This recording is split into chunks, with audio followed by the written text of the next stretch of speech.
Okay, today we're going to learn about absolute value on a coordinate plane. Previously, we learned about absolute value as distance, and we only use the x-axis.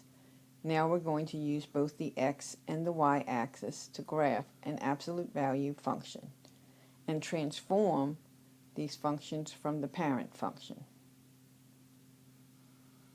Before we begin, we need to know about the global characteristics of an absolute value function.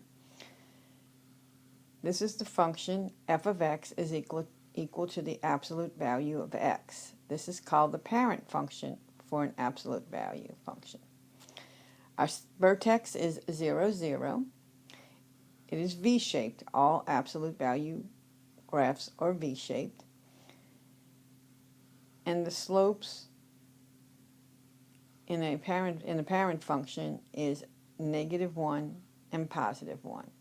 So for those x values that are less than 0, we're going to get a slope of -1. And for values of x that are greater than 0, we're going to get a slope of +1. This simply means that on the left-hand side of the absolute value, the slope is negative, and on the right-hand side, the slope is positive in the parent function.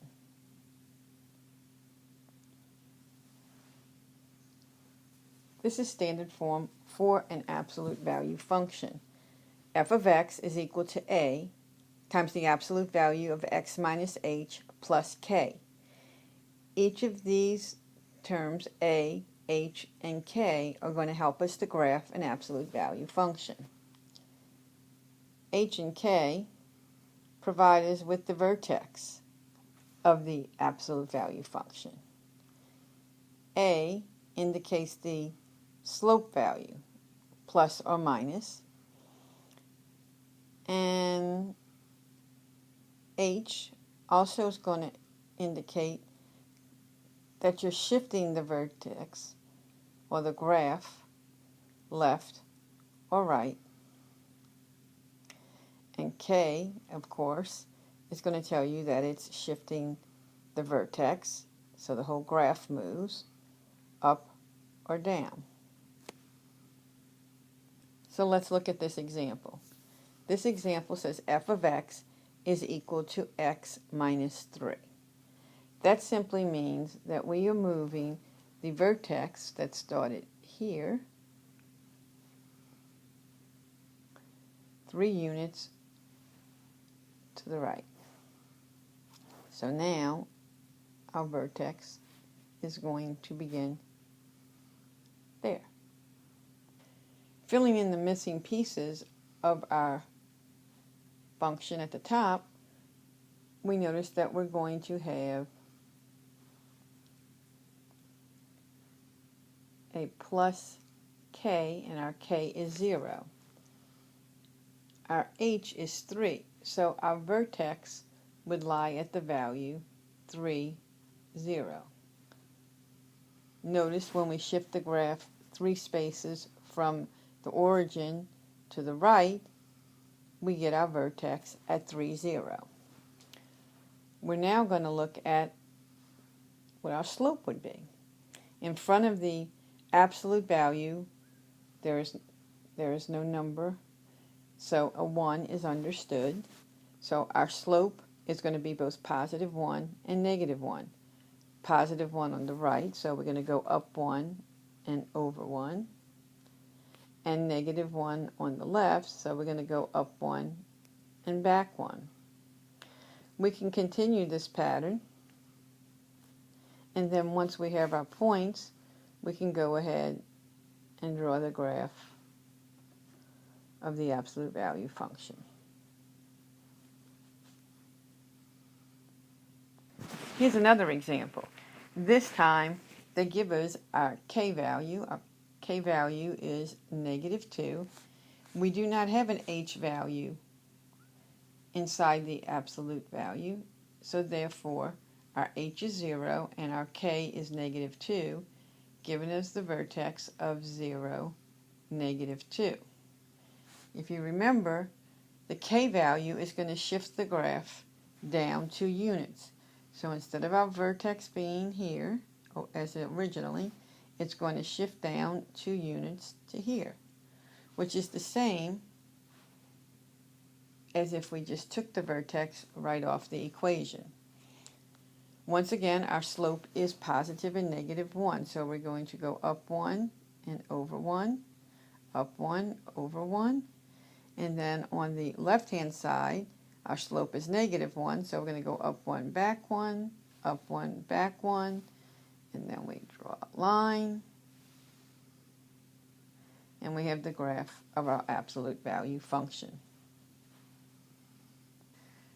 So here's that more complicated one I always show.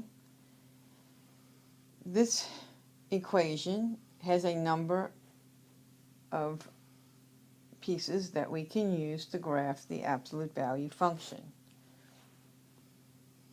Notice we have an h, and we also have a k, so that our vertex is going to be at -2, -3. Remember, normally we have a minus sign in the middle, but since it's x minus a -2, h is actually -2, and our k is -3. So that means our vertex, instead of being at 0, 0, will be at -2, -3, which is located right here. We simply shift the vertex 2 units to the left and 3 units down. Now we look at our slope. Notice our slope is in front of the absolute value. We have a slope of 2. That means on the right hand side, our slope is going to be +2, so we're going to go up 2 and over 1. And on the negative side, we're going to go up 2 and backwards 1. And then we can continue the pattern. When we get a couple of points, we can go ahead and draw our lines. And there you have it. This is the graph of the absolute value of the function of f of x is equal to 2 times the absolute value of x plus 2 minus 3. Once again, notice the 2 shifts on the graph is that we shifted the value 2 units to the left and 3 units down. So the entire graph shifted from the origin 2 units to the left and 3 units down. Because we have a value of 2 as our slope became skinnier or narrower, the opening, than it was originally.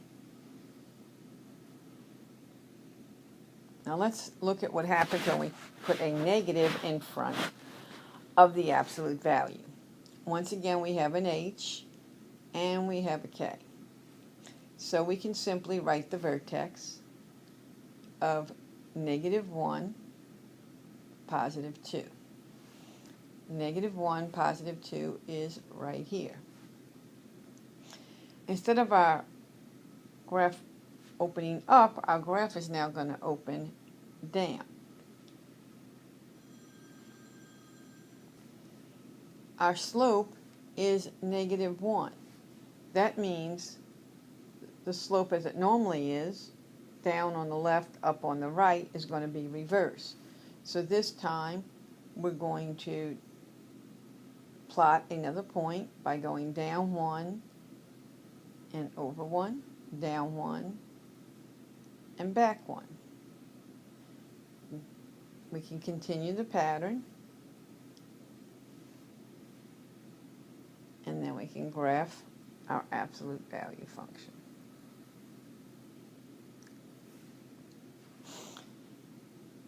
Notice it's the reverse, or it is reflecting over the x-axis.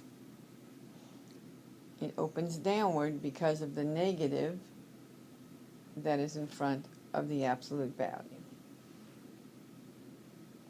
We're going to go over a couple of these examples in class, so jot down any questions you might have, and I'll see you tomorrow.